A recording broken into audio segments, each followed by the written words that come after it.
नमस्कार साथियों, बहुजन संगठन पर आपका स्वागत है। मैं धर्मपाल रावत। आज हम जिस विषय पर चर्चा करने जा रहे हैं वह न केवल बहुजन समाज के लिए बल्कि पूरे देश के लिए महत्वपूर्ण है। वह है भारत का संविधान। 26 जनवरी 1950 में भारत का संविधान लागू हुआ था। जब से संविधान लागू हुआ था तब से यहाँ की शासक जातियां संविधान के खिलाफ काम करना शुरू कर दिए थे। उनका कारण क्या था साथियों? भारतीय संविधान समानता, स्वतंत्रता, बंधुत्व और न्याय पर आधारित समाज की संरचना करना चाहता है।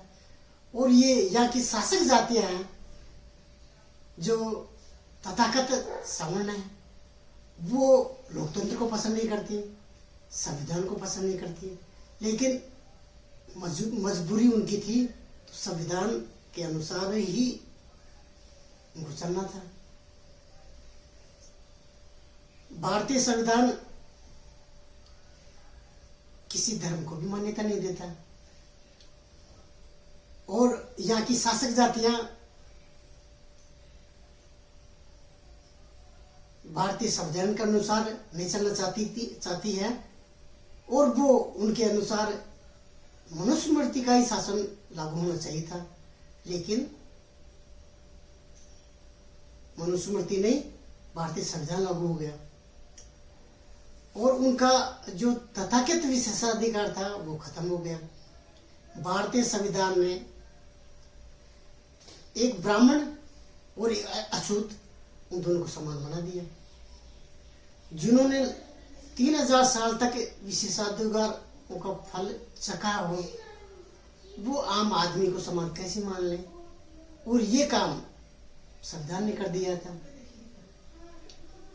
तो वो संविधान को खत्म करने में लगी। ये मैं आपको उदाहरण द्वारा समझाता हूं। पहला उदाहरण, सोमनाथ मंदिर का उद्घाटन। भारतीय संविधान किसी भी धर्म का सपोर्ट नहीं करता और किसी भी धर्म का प्रचार भी नहीं कर सकता और संविधान के अनुसार सारे धर्म बराबर है। लेकिन ये गणराज्य का प्रमुख जो भारत का राष्ट्रपति होता है और तत्कालीन राष्ट्रपति डॉक्टर राजेंद्र प्रसाद ने 11 मई 1951 में गुजरात के सोमनाथ मंदिर का उद्घाटन करते हैं, जो ये पूरे संविधान के विपरीत है। हालांकि भारत सरकार भी इसका विरोध की थी और पंडित जवाहरलाल नेहरू ने तो सार्वजनिक रूप में कहा था कि राष्ट्रपति को किसी भी मंदिर को उद्घाटन करने में नहीं जाना चाहिए था। लेकिन एक चीज अच्छी हुई, ऑल इंडिया रेडियो, जिसको आकाशवाणी कहा जाता था, उसने उद्घाटन भाषण का रेडियो पर प्रसारित नहीं किया, यानी ब्रेकआउट किया। साथियों, भारतीय संविधान पर सबसे पहला हमला ये था। भारतीय संविधान पर दूसरा हमला हुआ था 16 नवंबर 1952 में। 16 नवंबर 1952 में तत्कालीन राष्ट्रपति डॉक्टर राजेंद्र प्रसाद बनारस के 201 ब्राह्मणों के सार्वजनिक रूप से पैर धोकर उस पानी का चरणामत खुद भी पिया, पूरा अपनी पत्नी को भी पिलाया।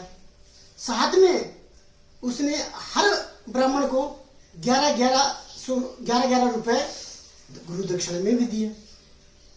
ये उस समय की प्रसिद्ध पत्रिका फिल्म इंडिया ने कार्टून के रूप में छापा भी था। ये काम ब्राह्मणवाद का पुनरुत्थान के लिए किया गया था।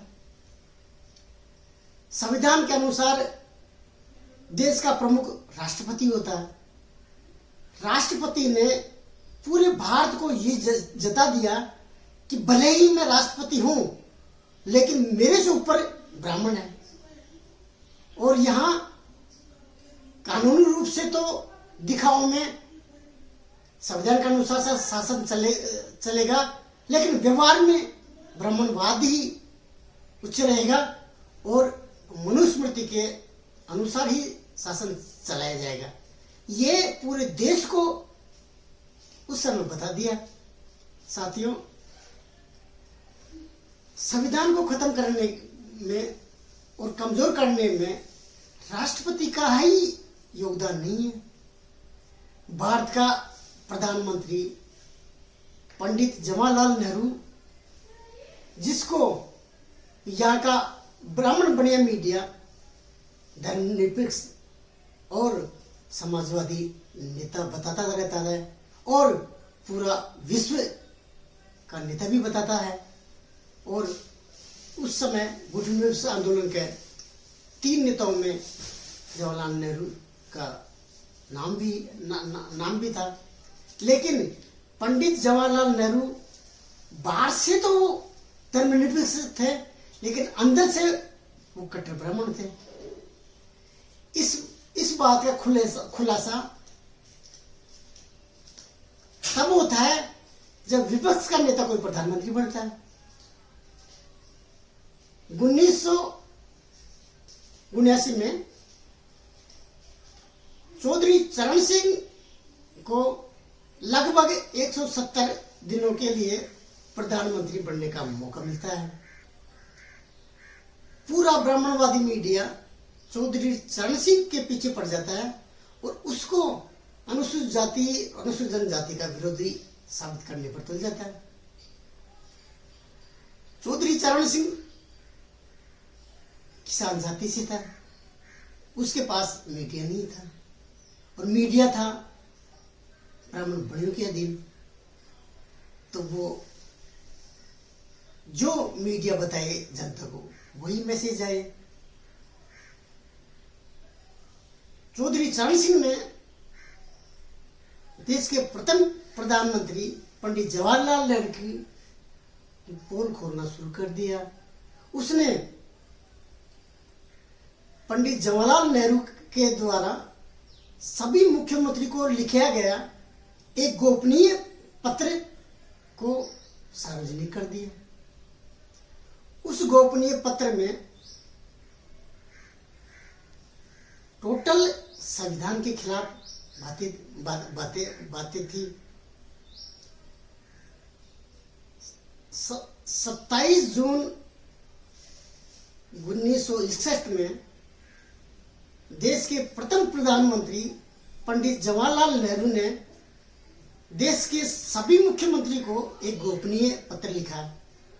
उसमें उसने कहा कि कानूनी रूप से हम कुछ चीजों से बंधे हुए हैं, इसलिए अनुसूचित जाति और अनुसूचित जनजाति के लिए कुछ सकारात्मक काम हमें करना पड़ता है और करना भी चाहिए। लेकिन अनुसूचित जाति और अनुसूचित जनजाति के जो सार्वजनिक सेवाओं में आरक्षण है उसका मैं कट्टर विरोध करता हूं और मैं इसको सपोर्ट भी नहीं करता। साथियों, अनुसूचित जाति और अनुसूचित जनजाति का आरक्षण भारतीय संविधान के आर्टिकल 15(4) में उल्लिखित है और ये संवैधानिक भी है। इस संविधान का विरोध खुल्लम-खुल्ला प्रधानमंत्री करते हैं। प्रधानमंत्री के खिलाफ कोई मुख्यमंत्री जाकर अनुसूचित जाति अनुसूचित जनजाति का आरक्षण लागू नहीं कर सकता, क्योंकि प्रधानमंत्री के नीचे ही मुख्यमंत्री होते हैं और वो अधिकतर मुख्यमंत्री प्रधानमंत्री ने नियुक्त किया है। तो साथियों, जब प्रधानमंत्री आरक्षण का विरोध करता है और उसको लागू करने के लिए मना करता है और मुख्यमंत्रियों को भी मना करता है, खुद तो लागू करता ही नहीं और मुख्यमंत्रियों को भी लागू नहीं करने देता। इसीलिए अनुसूचित जाति अनुसूचित जनजाति का आरक्षण कभी पूर्ण रूप से लागू हुआ ही नहीं। साथियों, भारत चीन युद्ध में भारत पराजित हो जाता है। उसके गम से प्रधानमंत्री की मौत हो जाती है। उसके बाद में प्रधानमंत्री का पद उसकी बेटी श्रीमती इंदिरा गांधी को पद मिल जाता है। श्रीमती इंदिरा गांधी के पिताजी प्रथम प्रधानमंत्री जवाहरलाल नेहरू संविधान का विरोध करता है और मुख्यमंत्रियों से भी विरोध करवाता है। तो क्या उसकी बेटी संविधान को लागू कर सकती है? क्या वो अपने पिता की आज्ञा का विरोध कर सकती है? तो साथियों, न केवल प्रथम प्रधानमंत्री जवाहरलाल नेहरू बल्कि उसकी बेटी भी भारतीय संविधान का विरोध करती थी और संविधान को लागू नहीं कर पाती थी। तो और ये बात पता कब चला? जब विपक्ष के कोई नेता प्रधानमंत्री बना। साथियों, भारतीय संविधान के खिलाफ षड्यंत्र भाजपा ही नहीं, कांग्रेस ने भी किया है। भाजपा की एक बात मुझे सबसे अच्छी लगती है कि वो खुलेआम कहती है कि हमें भारत का संविधान पसंद नहीं है और इसमें भारतीयता का अभाव है, इसलिए हम इसको मानते भी नहीं है। लेकिन सबसे ज्यादा खतरनाक कांग्रेस है। कांग्रेस प्रत्यक्ष रूप से विरोध करती नहीं है, लेकिन अंदरूनी रूप से आंतरिक रूप से संविधान का विरोध भी करती है और संविधान का लागू भी नहीं करती है। तो सबसे खतरनाक कौन हुआ? सबसे खतरनाक भारतीय संविधान का कांग्रेस, कि जो कहती है वो करती नहीं है और जो करती है वो कहती नहीं है। भाजपा जैसी कहती है वैसे ही करती है। साथियों,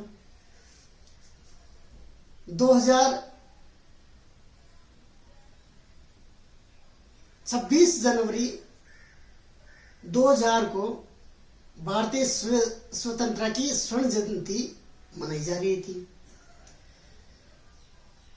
भाजपा संविधान का विरोध शुरू से ही करती थी और भाजपा की मात्र ऑर्गेनाइजेशन आरएसएस, जो कट्टर ब्राह्मणवादी संगठन है, वो संविधान का खुलेआम विरोध करती है। तो भाजपा के प्रथम प्रधानमंत्री पंडित अटल बिहारी वाजपेयी ने 26 जनवरी 2000 को ये ऐलान कर दिया कि भारतीय संविधान की समीक्षा की जाएगी और उसके लिए भारतीय संविधान समीक्षा आयोग का गठन किया जाएगा। और उन्होंने भारतीय संविधान समीक्षा आयोग के गठन भी कर दिया। देश के 25वें सुप्रीम कोर्ट के मुख्य न्यायाधीश एम.एन. वेंकटचलैया के नेतृत्व में संविधान समीक्षा आयोग की स्थापना कर देते हैं और 2 साल में उसकी रिपोर्ट भी आ जाती है। अगले ही दिन 27 जनवरी 2000 को केंद्रीय संसद की केंद्रीय हाल में एक संविधान की स्वर्ण जयंती की अवसर पर एक समारोह आयोजित किया जाता है। उस समारोह में तत्कालीन राष्ट्रपति के.आर. नारायण को भी आमंत्रित किया जाता है। के.आर. नारायण प्रकांड विद्वान थे और वो सरकार की मंशा को भी जानते थे कि सरकार संविधान को खत्म करना चाहती है, लेकिन संविधान के संरक्षक और भारतीय गणराज्य के प्रमुख होने के नाते उन्होंने एक व्यक्तित्व दिया। उन्होंने कहा कि समीक्षा इस बात की भी होनी चाहिए कि भारतीय संविधान ने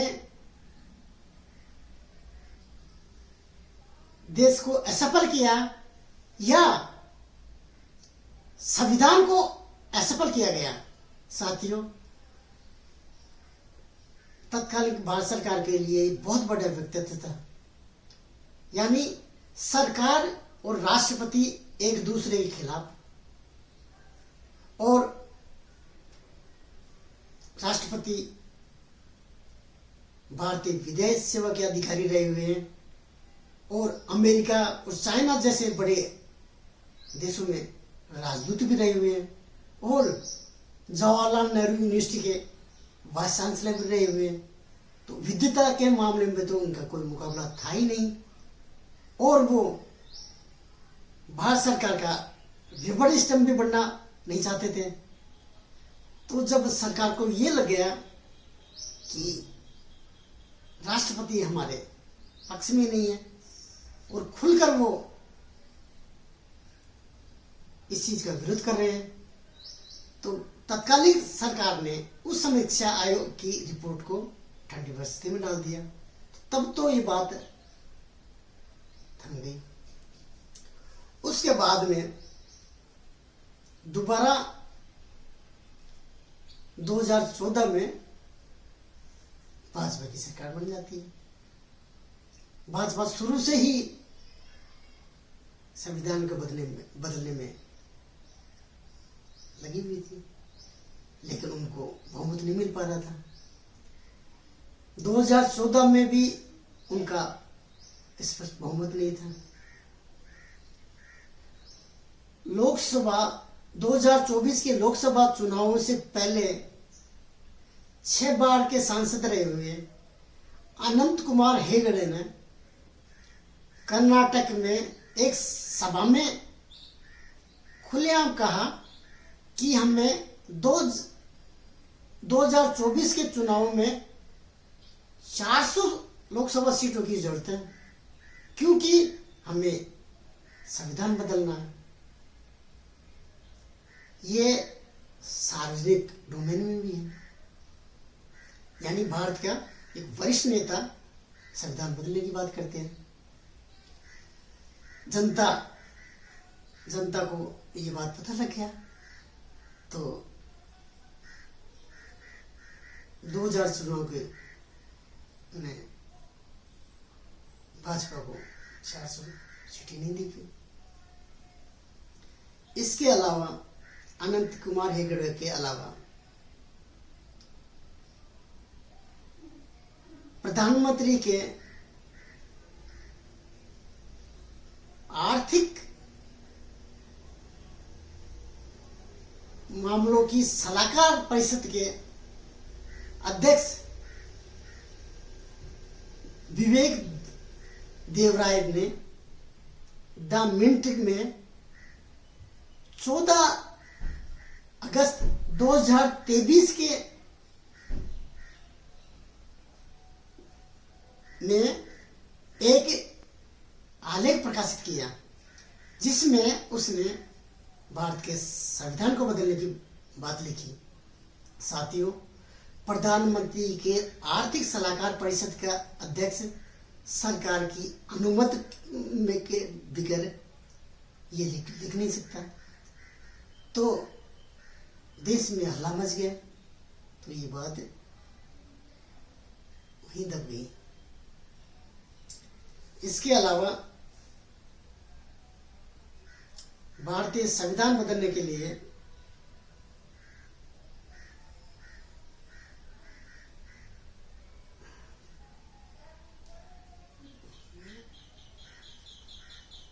आरएसएस शुरू से ही लग रही थी। तो साथियों, भाजपा ने विवेक ओबराय का विरोध तेज होने पर वो भी अपने हाथ पीछे खींच लिए। साथियों, कांग्रेस हो चाहे भाजपा हो, इन दोनों पार्टी पर भारत की तथाकथित शासक जातियों का कब्जा है और ये दोनों ही पार्टी भारत को संविधान को खत्म करने के लिए लगी हुई है। लेकिन जनता जागरूक भी है, इसलिए अभी तक वो इस कुचक्कर पर में सफल नहीं हो पा रही है। साथियों, डॉक्टर अम्बेडकर ने भारतीय संविधान के बारे में कहा था कि संविधान कितना ही अच्छा हो और उसको लागू करने वाले अच्छे नहीं होंगे तो अंततः संविधान गलती साबित होगा, और संविधान चाहे कितना ही बुरा हो उसको लागू करने वाले अच्छे लोग होंगे तो वो संविधान भी अच्छा ही होगा। साथियों, गलती संविधान की नहीं है, संविधान को लागू करने वालों पर है। दूसरी, डॉक्टर अम्बेडकर ने यह भी कहा था यदि ये संविधान बहुजन समाज और सामान्य लोगों की आकांक्षा को पूरा नहीं कर पाया तो इस संविधान को जलाने वाला पहला व्यक्ति मैं हूँगा।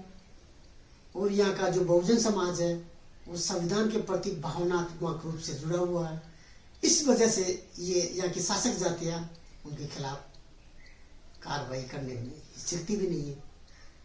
साथियों, भारतीय संविधान को खत्म करने के लिए शासक जातियां नहीं है, बहुजन समाज भी कम गुनहगार नहीं है। पूरा बहुजन समाज जिसमें अनुसूचित जाति, अनुसूचित जनजाति, पिछड़ा वर्ग और धार्मिक अल्पसंख्यक, इन्होंने संविधान को पता नहीं क्या मान लिया। संविधान मानव निर्मित है, संविधान में भी कमियां हो सकती है और वो भावनात्मक रूप से जुड़ गया। दूसरा, ये संविधान को के बारे में इनके बुद्धिजीवी, सामाजिक कार्यकर्ता और जागरूक मनुष्य सभी लोगों ने ये कहना शुरू कर दिया ये संविधान डॉक्टर अम्बेडकर का है। साथियों, ये संविधान डॉक्टर अम्बेडकर का बिल्कुल भी नहीं है। ये गैर जिम्मेदाराना बातें हैं, इसका विरोध किया जाना चाहिए। भारतीय संविधान डॉक्टर अम्बेडकर का नहीं, पूरे भारत का संविधान है। डॉक्टर अम्बेडकर एक प्रमुख शिल्पकार हो सकते हैं, लेकिन वो संविधान के मालिक नहीं थे भी नहीं, रह भी नहीं। और डॉक्टर अम्बेडकर संविधान निर्माता में से प्रमुख जरूर थे, लेकिन उस समय संविधान सभा में कांग्रेस का बहुमत था, तो वो चलाकर भी अपनी बात नहीं मनवा सकते थे। तो उसमें संविधान में डॉक्टर अम्बेडकर जो चाहते थे वो भी नहीं लिख पाए। लेकिन इतना जरूर है कि वो कुछ बातें बहुजन समाज की फेवर में लिख गए। तो हम संविधान को खत्म करने के षड्यंत्र में शासक जातियों को नहीं, कुछ हद तक जिम्मेदार बहुजन समाज भी है। उसको भी समझना चाहिए कि ये संविधान डॉक्टर अम्बेडकर का नहीं है, ये पूरे देश का संविधान है और अम्बेडकर मात्र एक शिल्पकार थे। साथियों, मेरा काम देश की नागरिकों को ये बताना था कि आज जो भी कुछ मिल रहा है वो संविधान के वजह से मिल रहा है, नहीं तो बहुजन समाज को तो पढ़ने लिखने का भी अधिकार नहीं था। ये संविधान प्रॉपर लागू भी नहीं हुआ, फिर भी इतना तो है जो टूटा फूटा जितना भी लागू हुआ जिससे बहुजन समाज को कुछ मिला ही है। साथियों, संविधान हमें सारा अधिकार देता है, लेकिन व्यवस्था हमें हमारे खिलाफ है। तो हमें बहुजन समाज को मिलकर इस व्यवस्था को दुरुस्त करना होगा और इसके लिए वो स्वयं से काम काम लेना होगा, नहीं तो ये यहाँ का शासक वर्ग इस संविधान को जरूर खत्म करेगा। लेकिन आपको जागरूक भी रहना पड़ेगा और संगठित भी रहना पड़ेगा, तभी ये संविधान को आप बचा पाओगे, अन्यथा नहीं बचा पाओगे। ये वीडियो इतना ही। यदि ये वीडियो आपको अच्छा लगे तो इस वीडियो को लाइक कर सकते हो, शेयर भी कर सकते हो, और ज़्यादा अच्छा लगे तो इस चैनल को सब्सक्राइब भी कर सकते हो। जय विज्ञान, जय लोकतंत्र, जय बहुजन समाज।